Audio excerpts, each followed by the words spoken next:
Maria Darmaningsih, penyintas COVID-19 menekuni seni sebagai terapi kesehatan mental selama fase penyembuhan virus corona. Lewat goresan kuas, Maria mengekspresikan perasaannya di atas kanvas untuk meminimalisir perasaan stres dan cemas.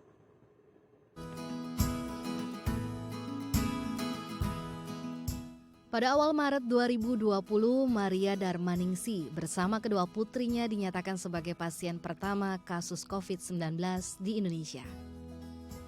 Perasaan campur aduk dan stres dialami Maria saat menjalani pengobatan di RSPI Sulianti Saroso.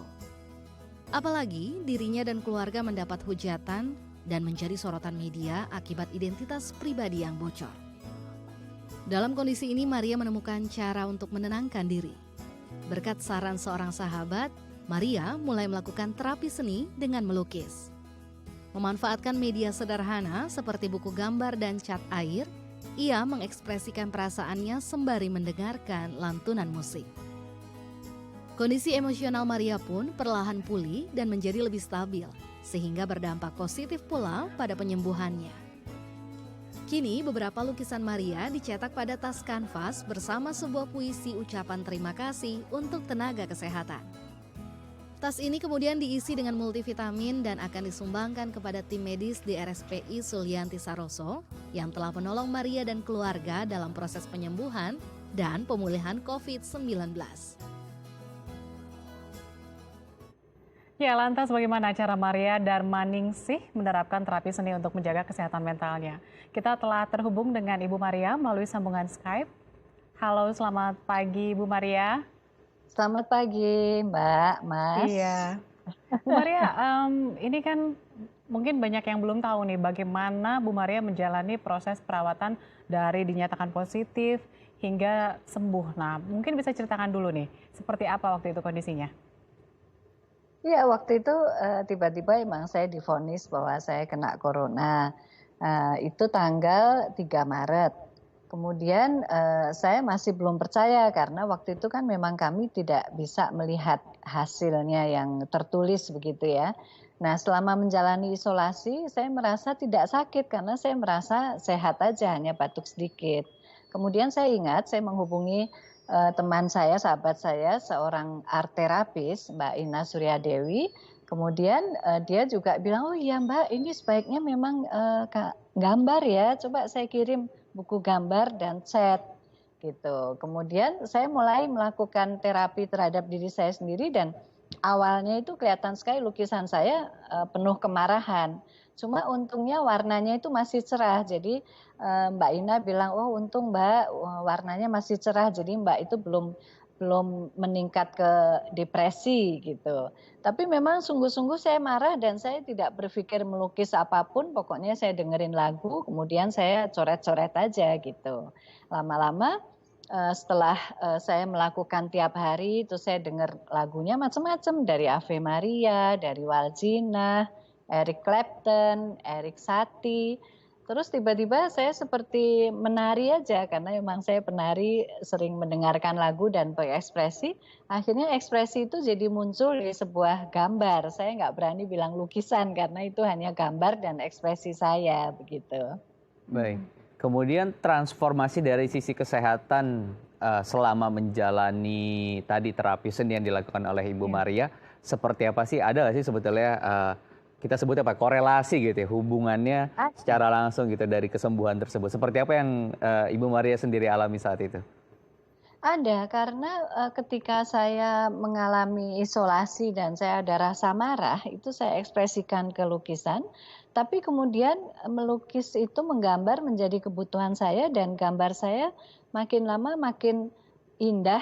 Rasanya indah, indahnya itu dalam arti ada kehalusan, ada ekspresi yang luar biasa dan itu membuat saya bahagia tentunya. Yang tadinya cuma goresan-goresan marah gitu. Jadi memang korelasinya terhadap diri saya sendiri.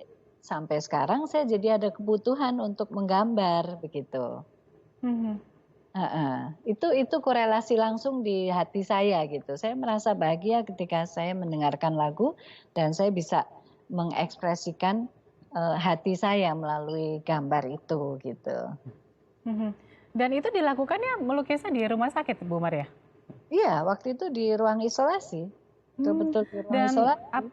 dan apakah ada semisalnya ada teguran dari tenaga medis atau mungkin memang Ibu Maria juga memang diberikan jadwal khusus dari proses dari pagi hingga sore atau sampai malam, ada jeda-jeda tertentu yang emang Bu Maria bisa melakukannya atau memang bebas saja melakukan pada saat kapanpun? Nah, itu Mbak, waktu saya itu kan awal sekali kan, karena kami melapor, jadi kami diketahui bahwa kami kena corona dan dikirim ke RSPI.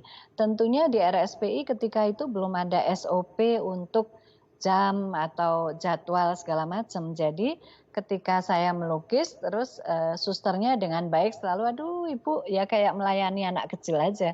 Ibu melukis apa? Terus diajak ngobrol gitu, tapi tidak ada jam tertentu. Dan selama di isolasi itu juga saya sering, karena saya untung bawa laptop, jadi saya masang lagu itu juga selain menari memang saya menggambar.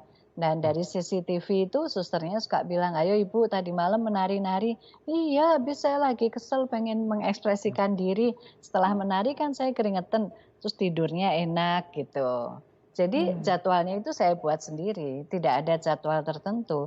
Tapi menurut saya karena ini bermanfaat sekali, menurut saya sebetulnya sekarang bisa ya diterapkan ke pasien-pasien yang tidak terlalu parah dan masih harus diisolasi, itu menurut saya bagus juga diterapkan art terapi ini, gitu. Iya, Usulan. betul. Tanpa membatasi begitu ya, karena keterampilan seseorang berbeda. Iya. Mungkin saja tidak melukis, bisa menari atau dengan hobi-hobi yang lain seperti itu ya, bisa betul. juga Iya. diterapkan. Dan yang unik itu kita tetap Ya. bisa mengekspresikan diri. Nah, Betul. bayang nggak sih Bu Maria menari-nari di dalam ruang rawat inap itu gitu? Itu kan pasti lucu banget. Oke. Dan Lucu juga banget. kabarnya hasil lukisan. Iya Bu Sorry, Maria. silakan. Enggak, sayangnya saya nggak ngerekam waktu itu kan. Kalau direkam kan lucu ya, waktu itu Iya. saya Iya. lihat saya nari-nari apa gitu. Sayangnya tidak terfikir waktu itu. Dan kabarnya juga hasil lukisannya tidak sebatas untuk koleksi sendiri, tapi juga dijadikan sebagai bentuk souvenir seperti itu ya, dan dibagikan kepada perawat. Apa sebetulnya yang melandasi akhirnya terpikir untuk ya sudahlah kita coba transformasikan menjadi suatu benda yang bermanfaat dan menjadikan kenangan untuk para perawat di sana?